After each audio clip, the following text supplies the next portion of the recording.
Одод сая жилийн дараа бүхэн гэхээс айн имээдэг, нас богино, буун дүүшиг амьдардаг хүмүүст ямар байх вэ? Эдгэр мөрийг ердөө 23 насалсан ч гайхамшигтай уран бүтээлээ үлдээсэн Бурайдын яруу найрагч Намжил Намбуев бичсэн юм а. Хэдэн жилийн өмнө Улаанбаатар хотын төв гудамжныхан дээр өнгөлөг зургнууд гарч ирсэн.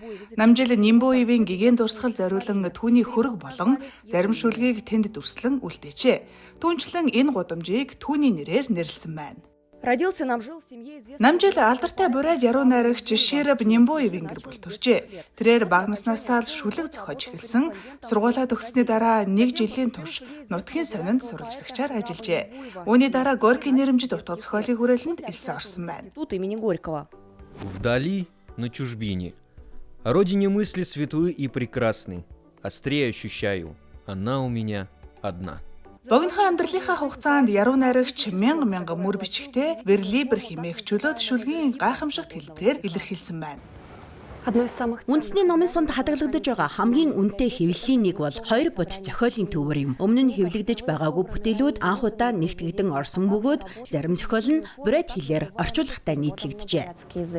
Шүлэг мөрөнд нь хотын амьдралын хэмнэл, байгалийн уудам сайхан төрөсвөлдөн хүний зүрх сэтгэлийн чиндад хүрэх хувцсыг агуулдаг. Упали первые капли, и улица распустилась цветами. Пестрые женские зонтики по тротуарам плывут, как по осенней канаве опавшие лепестки. Тэрээр яруу найргаа орос хэлээр бичдэг байсан ба орос хэлийг ашиглан Бурайд үндэсний ертөнцийг үзэх үзлийг илэрхийлэхэд оршин хэмээн үздэг байжээ. Намжил Намбуевийн яруу найрагт бид уянган яруу найргийн баатрын өөрийгөө батлан харуулж байгаа үйл явцыг ажиглаж болно. Түүний шүлгүүдэд өөрийн ялгарах онцлог бий. Би Бурайд, би өргөн удам улбар шар Азийн нэгэн элсэн ширхэг хэмээн тэрээр совинж шүлгэндээ бичсэн байдаг. Залуу яруу найрагчийн амьдрал 23хан наснд нь тасарчээ. Хамгийн сүүлд хэвлэгдсэн зохиолын төвөр 2022 онд ийм халаасны хэмжээтэй гарсан. Энэ номыг Оросын гавьяа зураач Балжиняма Доржиевийн үзэсгэлэнт зураг чимгэлжээ. Яруу найрагчийн төрсөн нутаг болох Иравны дүүрэгт Намжил Намбуев зориулсан шүлгийн чулуун цэцэрлэг хэмээх дурсгалт газар байдаг. Залуу яруу найрагч Намжил Намбуевийн уран бүтээл Бурайдын утга зохиолд үндэсний бахархал болон үлдэх болно. Харин түүний нэрэмжит гудамж нь хайртай нийслэлийн нэгэн хэсэг болжээ. Үүгээр Улаанбаатар хотын түүх төгсөхгүй. Цаашдаач олон сонирхолтой нээлт шин түүхүүд хүлээж байна.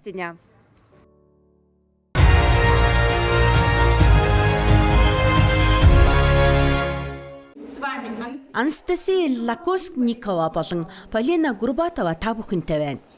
Энд нутгийн мэдээг ингэж дэлгэцнээ буулгадаг. Тэднийг төрөл бүрийн медиа платформоор үзэх боломжтой. Будаибын уул уурхайн техникум оюутнуудын хувьд аль хэдийн хэвийн үзэгдэл болжээ. Мэдээ бол энэ сургуулийн цорын ганц медиа чиглэл биш юм.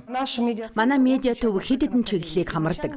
Анхлан бид оюутны студийн сонинг гаргаж эхэлсэн бөгөөд хариуцлагатай редактораар нь манай орос хэл уран зохиолын багш Анна Валерьевна Зиверова ажилладаг.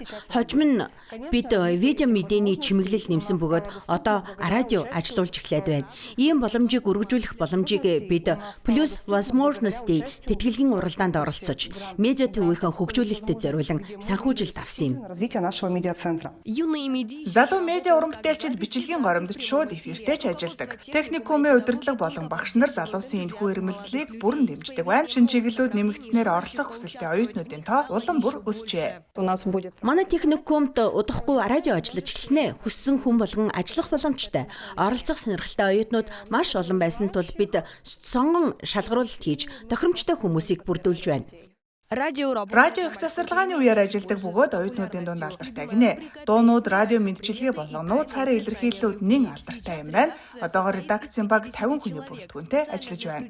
Техникум оюутнуудад зориулсан хичээлээс гадуурх боловсролын тусгай хөтөлбөр боловсруулсан бөгөөд тэд зөв ярилцлага хэрхэн хийх, эвлүүлэг хийх, радио подкаст бичих зэрэг ур чадваруудыг эзэмшиж байна. Ийхүү дадлагчснаар тэд ирээдүйд мэргэжлийн медиа салбарт ажиллах боломжтой болно. Полис фондын тэтгэлгийн уралдаанууд оюутнуудын шинэлэг, зоримог санаануудыг хэрэгжүүлэхэд тусалдаг юм. Тэр ч байтугай яг одоо сангийн захин хуудсан дээр боловсрол, соёл, сайн дурын болон нийгмийн төслүүдийг дэмжих өргөдөл хүлээн авч байна. Өргөдлөө 3 дугаар сарын 16-ны хүртэл өгөх боломжтой.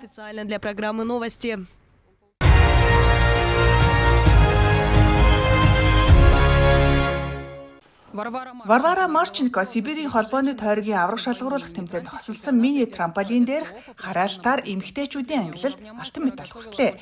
Тэрээр мастерын төвчний үзүүлбэрээ бэлтгэхийн тулд хагас жилээс дээш хугацаанд уйггүй хөдөлмөрлсөн байна. Одоо тэрээр амьдралаа спорттой холбохыг мөрөөдөж байна. Би зургийн уран сайхны гимнастик гээд янз бүрийн дугууланд явж үтсэн. Хэдэн жилийн дараа би энэ спортыг орхиж чадахгүй гэдгээ ойлгосон. Одоо зорилгодоо хүрэхийг хүсэж байна. Би энд дасгалжуулагч болж спортын мастерын зэрэг биелүүлэхийг хүсэж байна. Залуучууд ч мөн амжилттай оролцлоо. Максим Сказальский мөнгөн медаль хүртсэн. Спортын 1-р зэрэглэлийн хөтөлбөрт 3-р байрыг Константин Дмитриев, 2-р байрыг Михаил Бакшиев тус шалгарсан байна. Эдгээр тамирчид бүгд Триумф спортын сургуулийн шав нар юм. Өрсөлдөө илүү ширүүн мундаг тэмцээн байлаа. Шүүгчид чахтуу шүүлттэй байсан. Бүх оролцогчид хэцүү үзүүлбэр гүйцэтгэж байлаа. Би бусдын хариалтыг ажиглаж өндөр түвшинд гүйцэтгэж байгааг нь харсан. Одоо би ч тэднэр шиг илүү хүнд элементүүдийг сурахыг зорж байна. Сибирийн холбооны тойргийн авраг шалгаруулах тэмцээний батуудын хараалтын төрөл Новосибирск хотод зохион байгуулагдлаа. Тамирчдыг хэдэн сарын турш Мария Соловьева болон Тамара Шмата дасгалжуулан бэлдсэн байна.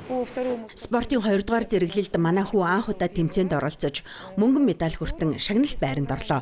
Түүнчлэн Дмитриев Константин анх удаа шагналын давцанд гарч хараалтаа маш сайн гүйцэтгсэн. Би түүний амжилтанд үнэхээр баяртай байна. Эцэст нь тэрч бас шагналын эзэн болж чадлаа.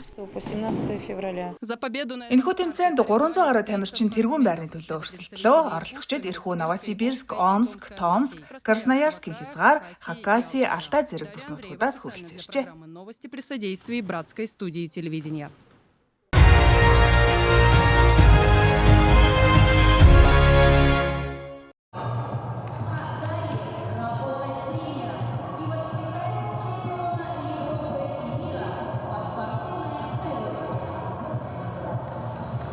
Өөртөө ихтэй уран тансаг хөдөлгөөнтэй оролцогчид ч гарч ирнэ. Мисс Спортын сургууль 2025 хэмээх аймгийн анх дугаар гоо бүсгэн уралдаанд оролцож буй үзэсгэлэн бүсгүүчүүдийг үзэгчид нэжгэлсэн алга тушаалтаар урам хайрлан хүлээн авлаа. Бид энэ удаа орон нутгийн хэмжээний тэмцээн зохион байгуулахаар шийдлээ.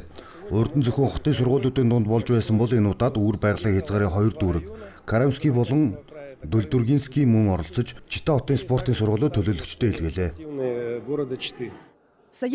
Моготугаас ирсэн Саяна Намсраева оройн даашинзны оронд үндэсний хувцас тэрлэг сонгожээ. Тэрээр чөлөөт бөхөр хичээлдээ бөгөөд 14 настай хэрнээ зөвхөн бүс нутгийн төдийгүй олон улсын түвшинд амжилттай оролцож байгаа ирээдүйтэй тамирчин юм.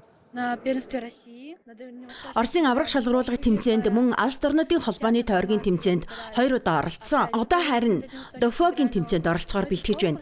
Ийм төрлийн гоо бүсгүйн тэмцээнд анх удаа оролцож байна. Харамсалтай нь хараахан хинтэж танилцаж амжаагүй. Гэхдээ энэ уралдаан үнэхээр сайхан үзэмжтэй болж байна. Бүгдд нь таалагдж байгаа гэж найдаж байна. Бүх оролцогчдод амжилт хүсье. Ялалт байгуулж сайхан үзүүлбэр үзүүлээрэй. И хорошего выступления. Тайзнаа Виа хамтлаг болон гоцлол дуучин Полина Вичкаева гарч ирлээ. Полина 3 жилийн турш волейболоор хичээлж байгаа. Өнөөдөр Полина сайхан дуулж, оновчтой давуулалт хийх бус оюун ухааны чадамжаач харуулахад бэлэн болж, бахархах зүйл түүнд олон бий.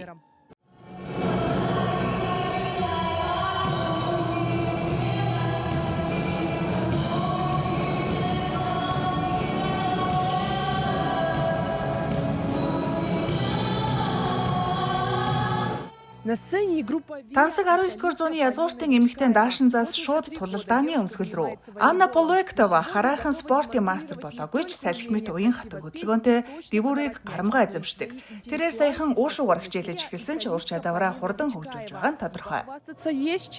Би тэмцээнүүдэд амжилттай оролцож ур чадвараа харуулж чаддаг. 9-р ангийг онц үнэмлэхтэй төгссөн нь хүмүүсийн надад хандах хандлагад эргээр нөлөөлнө гэж боддог. Одоо би мэргэжлийн түвшний математик мэдээлэл зүгээр гүнзгийрүүлэн суралцаж, сургуулийнхаа, хотынхоо, бүс нутгийн олимпиадад идэвхтэй оролцож байна.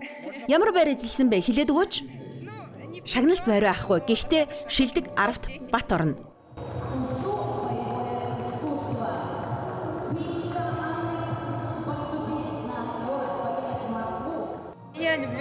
Би янз бүрийн арга хэмжээ уралдаан тэмцээнд оролцох бэлдэх дуртай. Гоо үзэсгэлэнгээ харуулж, тухайн мөчийг бүрэн мэдэрч, баяр хөөртэй байхыг хүсэж байна. Энэ бол миний баяр. Нийт 14 тамирчин бүсгүй тэмцээнд оролцжээ. Тэд бүгд өөр номинацуудад ялалт байгуулсан ч хамгийн нэр хүндтэй шанал болох Мисс Спортын сургууль 2025 тэтмийг Анастасия Ворошилова хүртлээ. Цаашдаа тэмцээн 1 жил бүр уламжлал болгон зохион байгуулж оролцогчдын хүрээг өргөжүүлэн өвөр байгалийн хязгаар даяар шин тамирчин бүсгүйчүүдийг татан оролцуулах төлөвлөгөөтэй байна.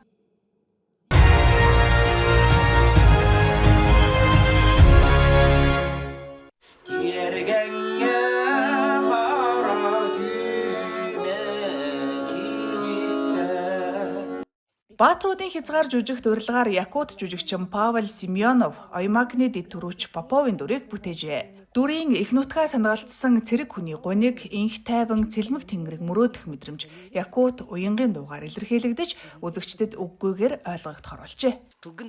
Хамтрагчид болон жүжигчид маань хэрэг үгээ мартах юм бол зүгээр л якут хэлээр яриарай.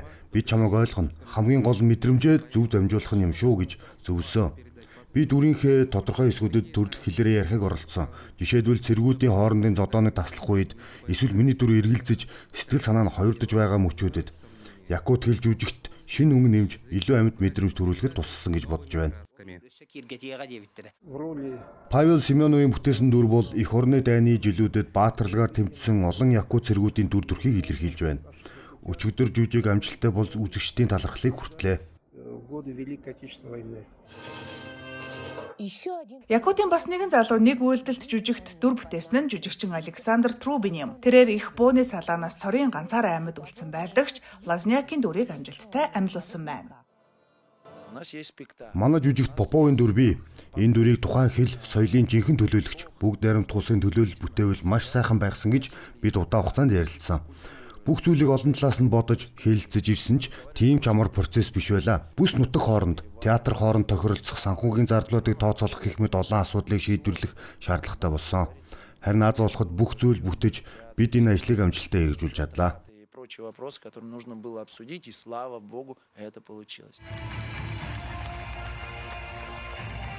Баатруудын хязгаар жүжигийн Москва дахь анхны тоглолт амжилттай болох нь тодорхой болсон. Тасалбарыг 2 сарын өмнөөс худалдаж дууссан байлаа.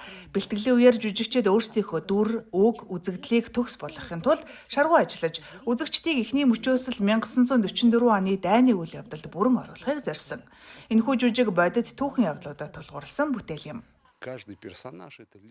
Дүр бүхэн зүгээр нэг дүр бишээ. Бүгд бодит хүмүүс өөрсдийн түүхтэй хувь хүмүүс юм. Тэд бүгд айдас сэргэлзээтэй нүүр тулгарч хүнээрээ үлдэхүү эсвэл бүхнээ гээхүү гэсэн сонголтод тулгардаг юм. Энэ жүжигийг би дайны тухай биш, хүн чанарын тухай жүжиг болгон бүтээхийг зорьсон юм. Баатруудын хязгаар дайны драмт жүжигийг Москвад байрлах Бакалейны театрын аялан тоглолтын хүрээнд Якутскотын Пушкины нэрэмжит Оросын театрт 4-р сарын 30, 5-р сарын 1-нд тоглоно.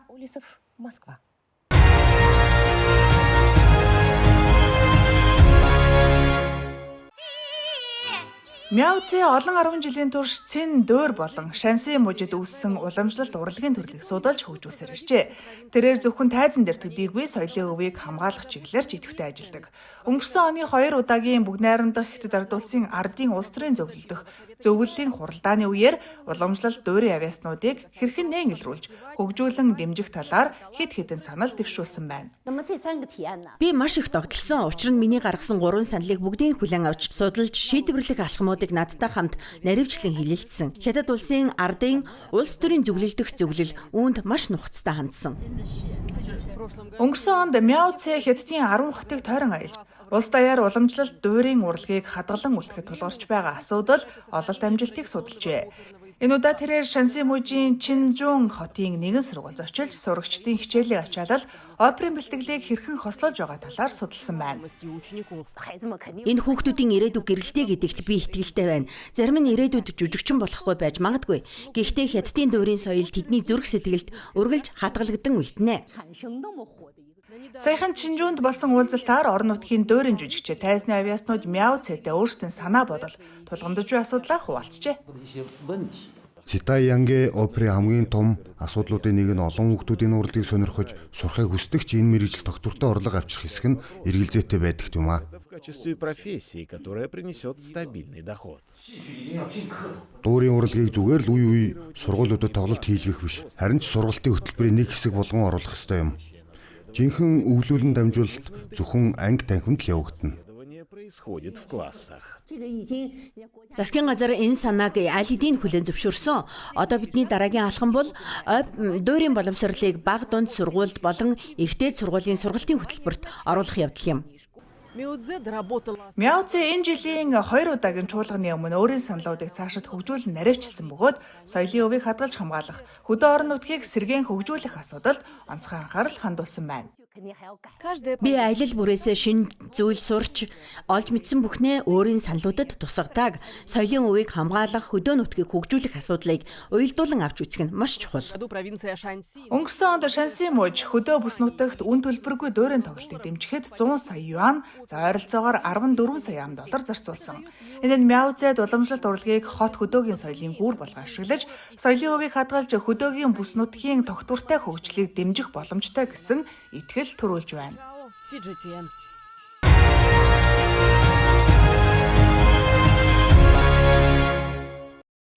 Вместе с тем, как в Китае Хятадд трейдинг хөтөлбөр өргөжин дэлхийн хэрээр дахин боловсруулалтын цар хүрээж нэмэгцээр байна. в рамках программы.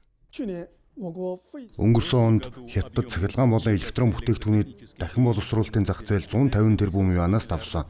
Энэ нь 20 тэрбум Америк доллароос их юм. Энэ онд хаягдсан ахуйн цахилгаан хэрэгслийн нийт тоо 200 сая ширхгээс давна гэж таамаглаж байна. Превысит 200 миллионов единиц. Каждый год Жил бүр Хятадд 600-аас 700 сая гар утас хаягддаг. Эдгээрээс зарим нь сайтар шалгагдсны дараа 2 дахь зах зээлд гарна. вторичный рынок. Манай үйлдвэр өдөрт 80 мянга гаруй гар утас дахин боловсруулж чадна. Хуучин утаснууд шинэ утаснуудад донор болж ашиглагддаг. Харин хэрэглэгч хуучин гар утас зарахтаа хувийн мэдээлэл алдагдах вэ гэж санаа зовдөг. Гэвч үүнд огтхон санаа зовох хэрэггүй. Мобильных, то об этом можно не беспокоиться. Сначала с помощью Ян юусээ тайлбарлахдаа эхлээд мэрэгжлийн програм хангамжаар бүх хувийн мэдээллийг бүрэн устгадаг. Дараа нь гар утсыг бүрэн задлаж дахин боловсруулах үйлдвэрүүд шалган хэрэглэх боломжтой эд ангиудыг ялгаж авдаг байна. повторного использования. Бид ашиглалтын хугацаанд дууссан гар утаснуудын электрон чипүүдийг хайлуулж шинэ хэрэглээнд зориулсан нөөц болгон хувиргадаг. Цаашдаа бид гар утсыг аюулгүй дахин боловсруулах загвар гаргахаар ажиллаж байна. Утилизации мобильных устройств. Итогом же станет Эцсийн зорилго нь улс даяар цахилгаан электрон бүтээгдэхүүнийг аюулгүй дахин боловсруулах, ашиглах нэгдсэн платформ бий болгох явдал юм. изделий. Хучао Сиджитян.